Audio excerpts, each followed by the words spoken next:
Le plan de la nouvelle maison. Cathy et Yves veulent visiter la nouvelle maison. Papa, on y va? Demande Cathy. Où? Bonjour, soyez bienvenus sur Smartness Maui TV. Aujourd'hui, nous allons étudier le texte pour augmenter de nouveaux vocabulaires et puis pour connaître comment conjuguer de nouveaux verbes qui se trouvent dans ce texte. Premièrement, nous allons faire la lecture et puis explication et puis la lecture pour prendre un audio. Muraho mwese tugiye kwiga umwandiko rero kugira ngo tubashe kwiyungura inyunguramagambo nshyashya, tubashe kwiyungura inshinga nshyashya. Nyuma yo gusoma turasobanura umwandiko neza, nyuma rero dusome twifata amajwi. Nk'uko bisanzwe nyuma y'iri isomo rikurikiraho ni isomo ryo gutondagura inshinga, aho turatondagura inshinga nshyashya ziri muri uyu mwandiko kugira ngo tumenye kuzikoresha mu nteruro. Uburyo bwo kwiga ukoresheje umwandiko twabonye ko ari bwo buryo bwiza bushobora kugufasha kugutinyura kuvuga igifaransa, kandi amagambo mashya wizemo, inshinga nshyashya wizemo bigatuma uzisigarana mu mutwe. Ntabwo ari ngombwa ngo duhere ku myandiko ikomeye cyane, ibintu by'ikirenga rwose. Iyo wamenye kuvuga ni imyandiko idakomeye cyane iri hagati na hagati, biragufasha bigatuma uzamura urwego rw'ururimi uriho. Twagiye rero tugiye kubanza dusome, nyuma noneho tubone gusoma dusobanura amagambo. Twagiye rero. Le plan de la nouvelle maison. Cathy et Yves veulent visiter la nouvelle maison. Papa, on y va? Demande Cathy. Où? Visiter la maison, répond Yves. Non, ce n'est pas possible. Elle n'est pas encore terminée.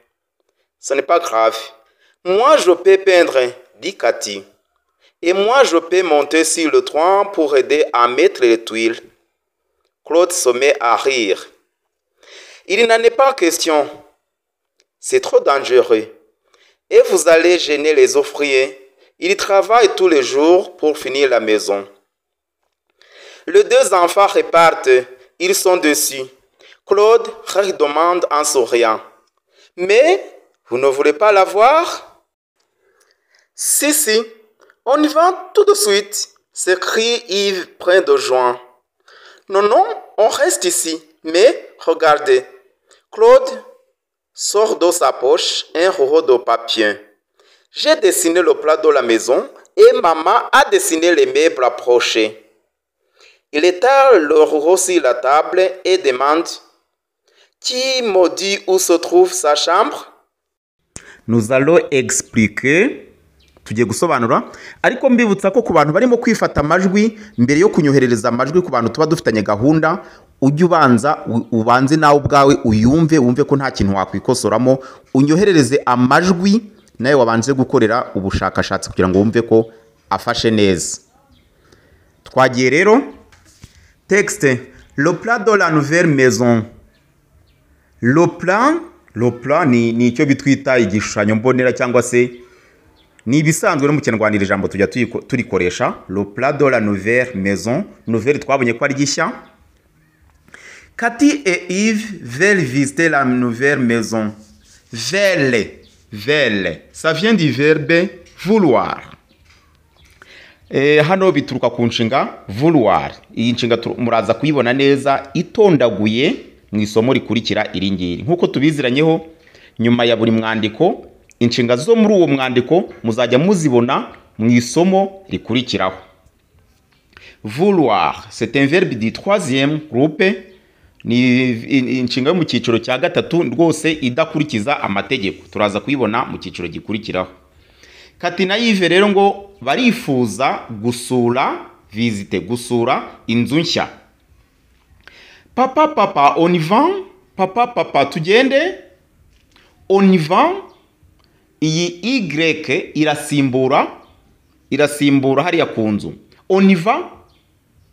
Ni nko kuvuga ngo umuntu yajyayo. On y va? Demande Cathy. Ari Cathy ubibaza. Où? Hehe. Visiter la maison. Répond Yves ari yive ubisubiza. Inshinga zirimo twagiye dutondagura ntago nibongere kuzitondagura, ubwo abakurikiye bwa mbere barasubira mu myandiko iheruka, noneho bagende barebamo inshinga tutari butondagure bushya. Non, ce n'est pas possible. Oya, ntago bishoboka. Possible ni ikintu gishoboka. Non, ce n'est pas possible. Nous allons faire la lecture. Le plat de la nouvelle maison. Le plan dans la nouvelle maison. Plan 1. Le plan dans la nouvelle maison. Le plan dans la nouvelle maison. Cathy et Yves veulent visiter la nouvelle maison. Papa, on y va? Papa, on y va? Demande Cathy. Où? Visiter la maison, répond Yves. Visiter la maison, la maison, répond Yves. Répond Yves.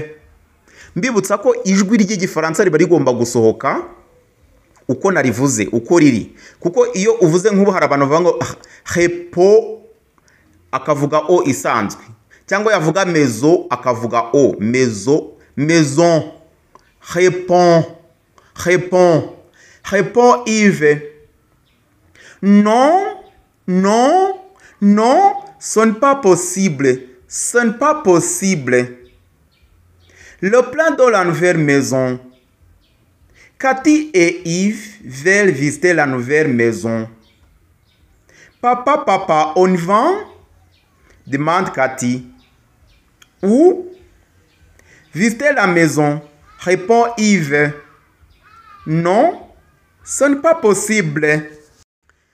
Elle n'est pas encore terminée. Elle n'est pas encore, c'est le verbe être à la forme négative. Ni verbe être batondaguye mu buryo buhakana, ariko iyo ushyizemo encore biba bivuga ko ntirarangira. Ce n'est pas encore terminé, ntago irarangira. Ce n'est pas grave, nta kibazo, nta birenze. Ce n'est pas grave. Moi, je peux peindre, dit Cathy. Peindre ni ugusiga irangi. Peindre, gusiga irangi. Ngo njyewe nshobora gusiga irangi, nshobora guhitera irangi iyo nzu. Dit Cathy, uriya mwana yari inkwakuzi ariko aranashekeje. Et moi je peux monter sur le toit, naho nge nshobora kuzamuka kurira ku gisenge. Le toit ni igisenge. Et moi je peux monter sur le toit pour l'aider à mettre les tuiles, kugira ngo mfashe gushyiraho amabati. Les tuiles, amabati. Les tôles na amategura, les tuiles na amabati.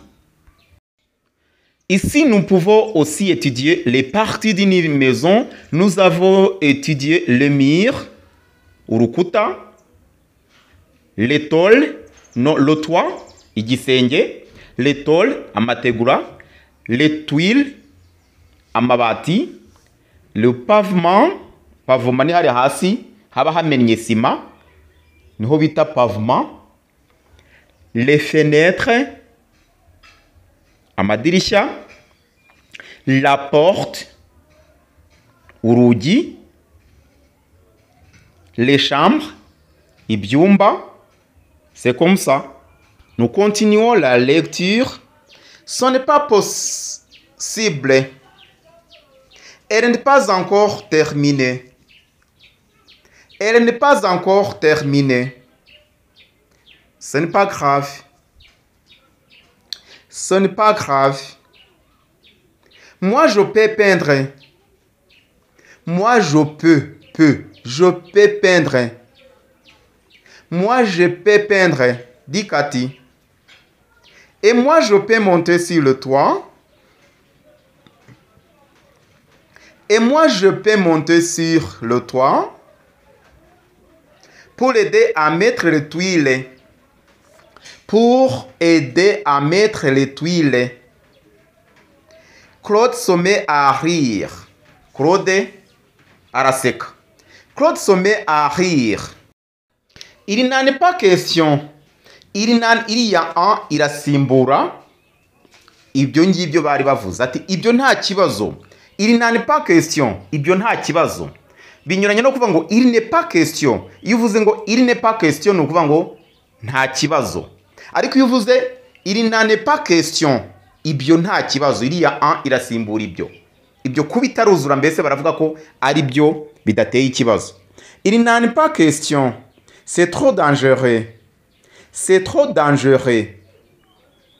Ni bibi cyane. Ni bibi cyane. Et vous allez gêner les ouvriers. Ni bibi cyane kubera ko bagiye gutera ikibazo. Gêner ni ukuderanja. Bagiye kujena les ouvriers. Les ouvriers ni abakozi bari abakozi bubaka inzu. Ngo ubwo mugiye gutera ikibazo abakozi bubaka inzu. Ils travaillent tous les jours. Bakora iminsi yose. Ils travaillent tous les jours. Le verbe travailler c'est un verbe du premier groupe. Kandi murabizi ko twabonye ukuntu batondagura inshinga zose zo mu cyiciro cya mbere. Ils travaillent tous les jours pour finir la maison. Bakora iminsi yose kugira ngo barangize inzu. Finir la maison. Les deux enfants repartent. Ils sont dessus. Abana babiri barongera baragenda.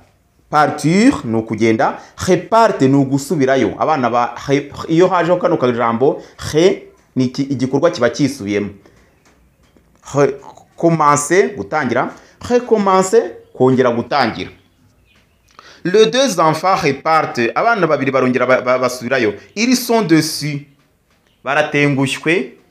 Ntabwo ibyo batekerezaga bigezweho. Lecture.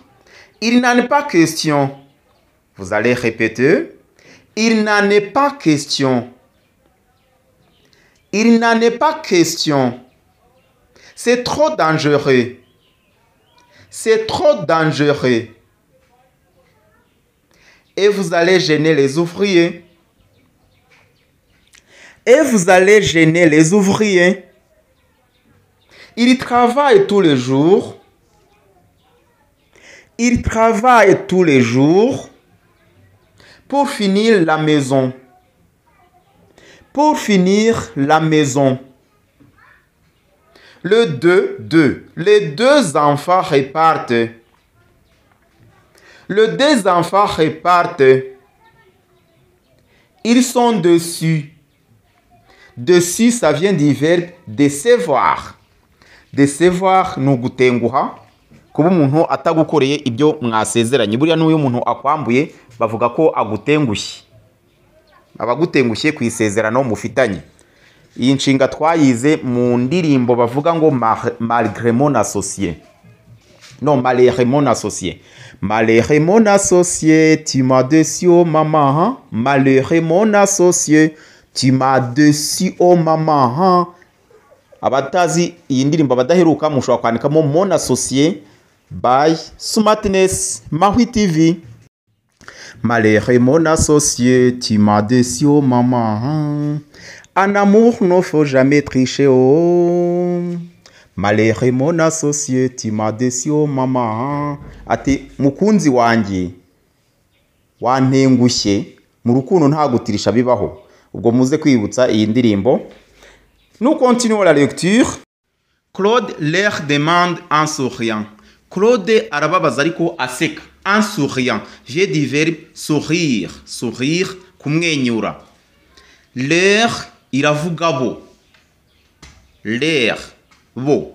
Claude leur demande en souriant. Claude arababaza ariko aseka. Mais vous ne voulez pas la voir? Ariko se ntago mushaka kuyireba. Voulez, c'est le verbe vouloir toujours, mais vous ne voulez pas la voir. Ntago mushaka kuyireba. Si, quand on dit si, c'est l'affirmation.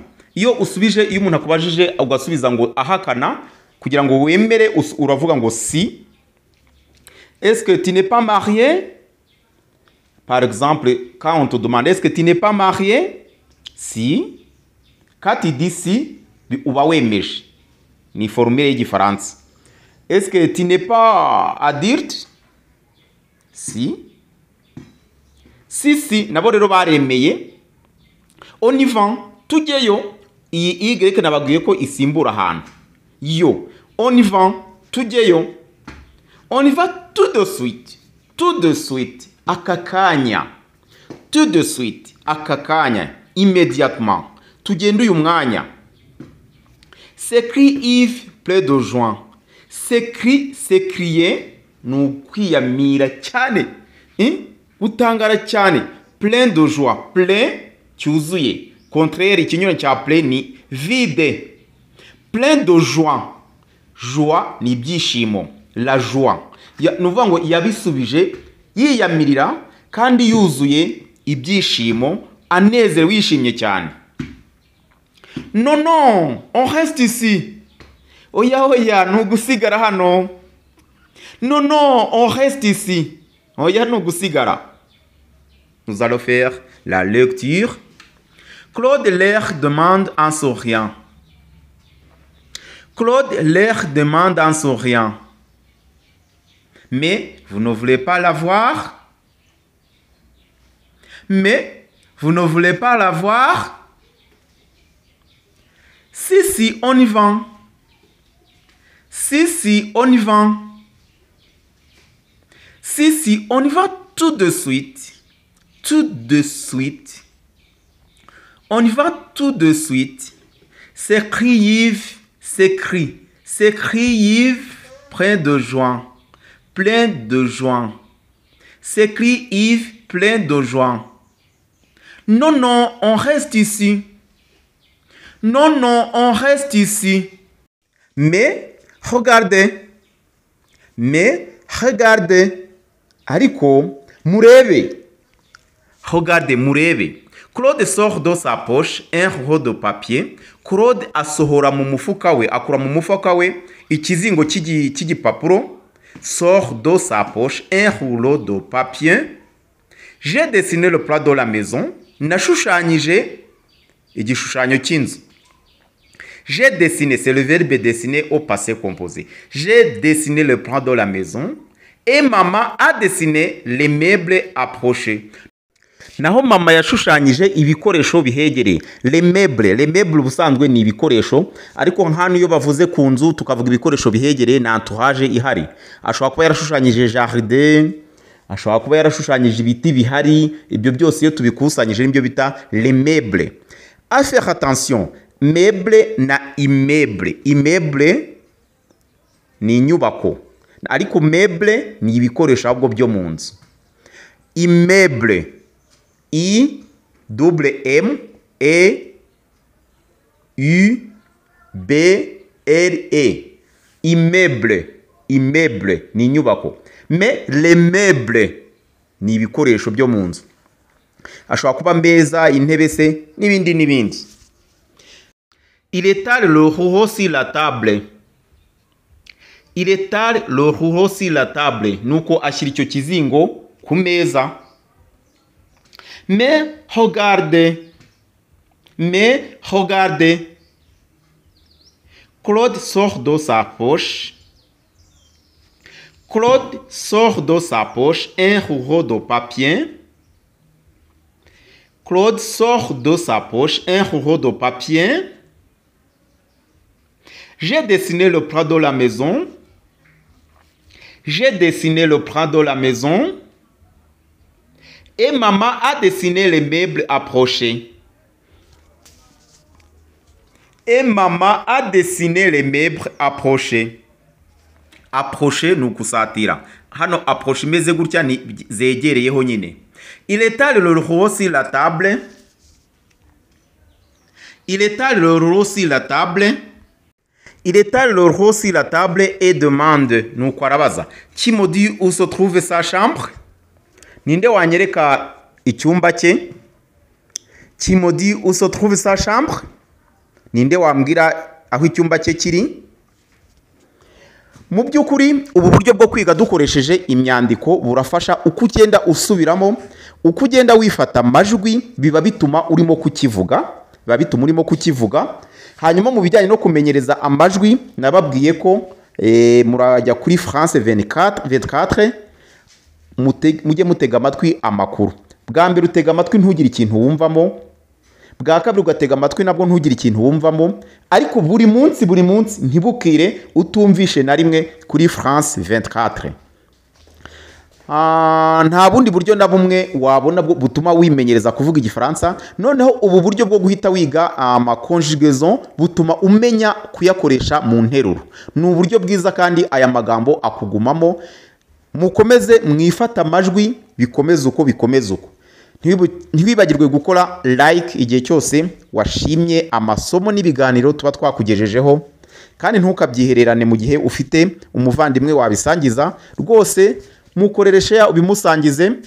Wowe wakoze subscribe niba utarakanze mu nzogera ngo ujye ubona notification zose uyikandi. Nyuma yo kwifata amajwi buri wese aratega amatwi yumve ko yasomye nk'uko nguko ngiye gusoma. Rwose urifata amajwi ariko ugende interuro ku yindi utega amatwi ukurikira wumve ko wabisomye nk'uko nguko ngiye kubisoma. Reka tugende rero. Le plan dans la nouvelle maison. Cathy et Yves veulent visiter la nouvelle maison. Papa, on y va? Demande Cathy. Où? Visiter la maison, répond Yves. Non, ce n'est pas possible. Elle n'est pas encore terminée. Ce n'est pas grave. Moi, je peux peindre, dit Cathy. Et moi, je peux monter sur le toit pour aider à mettre les tuiles. Claude se met à rire. Il n'en est pas question. C'est trop dangereux et vous allez gêner les ouvriers. Ils travaillent tous les jours pour finir la maison. Les deux enfants repartent, ils sont dessus. Claude demande en souriant. Mais, vous ne voulez pas la voir? Si, on y va tout de suite, s'écrie Yves plein de joie.